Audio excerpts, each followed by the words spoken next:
All right, today we're digging into a really fascinating new report from the Quincy Institute.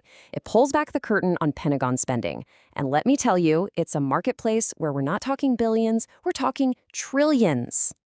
Okay, just look at that number for a second. $2.4 trillion. That's how much the Pentagon handed out in contracts to private companies.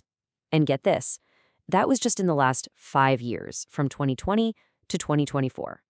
I mean, it's an amount of money that's almost hard to wrap your head around. So you gotta ask, right? That's a staggering amount of taxpayer money. Your money, my money. Where did it all actually go? Well, that's the big question we're gonna try and answer today. So let's start by just following the money. I think you'll be surprised by the sheer scale of all this. So, check this out. The Pentagon's total budget over those 5 years was about $4.4 trillion. And of that, a whopping 54%, yeah, more than half, went straight into the hands of private contractors.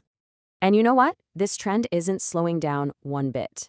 For 2025, the total U.S. military budget is projected to hit $1.06 trillion. It seems like the era of the trillion-dollar military budget isn't just coming, it's already here.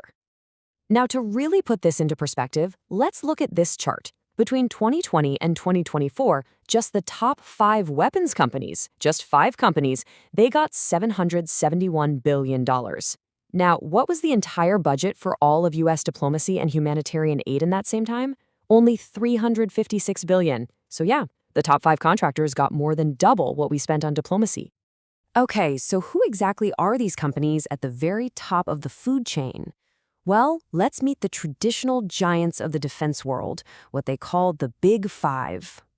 And here they are. I mean, look at that. Lockheed Martin is just in a league of its own, with $313 billion in contracts. That's more than the next two, RTX and General Dynamics put together. And then you've got Boeing and Northrop Grumman rounding out the list, each pulling in contracts worth tens upon tens of billions of dollars. So what are we actually getting for all this money? Well, we're talking about the most high-end hardware for modern warfare you can imagine. Things like the F-35 fighter jet, the new Columbia-class ballistic missile subs, the super-advanced B-21 stealth bomber, plus a whole array of destroyers, tanks, drones, and missile systems, the whole shebang. But here's where it gets really interesting. While these big traditional companies have dominated the hardware game for decades, the ground is kind of shifting under their feet. We're seeing a new wave of players, mostly from Silicon Valley, and they're bringing a whole new approach to military tech. And really, it's a total culture clash. You've got the old guard, who specialize in hardware. They can be slow. You could say they built the tools for yesterday's conflicts. Then you have these new tech firms. They're all about software, they love to move fast, and they see themselves as building the future of defense. In fact, one of the big new players, a company called Anduril, put it pretty bluntly in a document, saying about the old guard, they are not the future of our defense. Wow. So who are we talking about in this new guard? Well, you've got companies like Anduril, which is all in on AI, autonomous systems, and anti-drone tech. There's Palantir, making these AI-driven data platforms and targeting systems. Of course, there's SpaceX, which has become absolutely crucial for military satellite launches with its Starlink system. And yeah, even the household names, Microsoft, Amazon, and Google, they're all jumping in, winning massive cloud computing contracts from the Pentagon.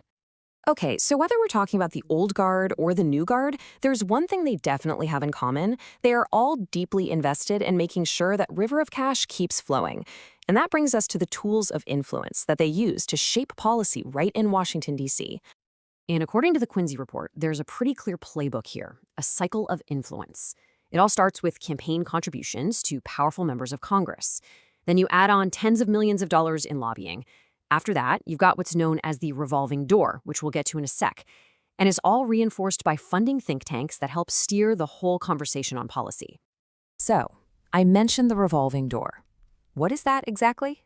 Well, it's pretty simple. It's when senior officials move from their government jobs at, say, the Pentagon, directly into high-paying positions at the very same companies they use to regulate or award contracts to. As you can imagine, the potential for a conflict of interest is just baked right into the system.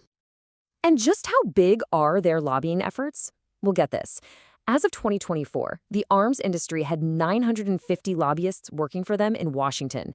Let me put that in perspective for you. That's almost 2 lobbyists for every single member of Congress. Think about that. But now, that revolving door has a new high-tech twist. The report found that a lot of former Pentagon officials aren't just going to the big defense contractors anymore. Now they're joining venture capital firms. And from there, they use their government connections and their inside knowledge to fund and shape the next generation of military tech startups. The goal? To cash in big time. So you take all this spending, all this new technology, all this influence, and it really brings us to a huge fundamental question of strategy. And this really is the most important question, isn't it? Does this absolute fire hose of money actually buy us more security? Does it make the country safer? Because when you look at the track record, it's complicated. You have these massive programs like the F-35 fighter jet, which has been famously plagued by huge cost overruns and serious performance issues for years. And there's no guarantee that the new tech firms are going to be any better. A paper from the Costs of War Project actually warns that the whole Silicon Valley model, the focus on venture capital, moving fast, it could lead to its own problems. It might produce high-tech products that are just as expensive and maybe even more ineffective, unpredictable, and unsafe when they're actually deployed. Which really leaves us with this one final, incredibly important question. As technology and AI continue to transform warfare, who should be in the driver's seat of America's defense strategy? Should it be our elected policymakers, the people who are supposed to be representing us? Or should it be the companies, both the old guard and the new tech firms, who have the most to gain financially? That, right there, is the central dilemma at the heart of the Pentagon's trillion-dollar marketplace.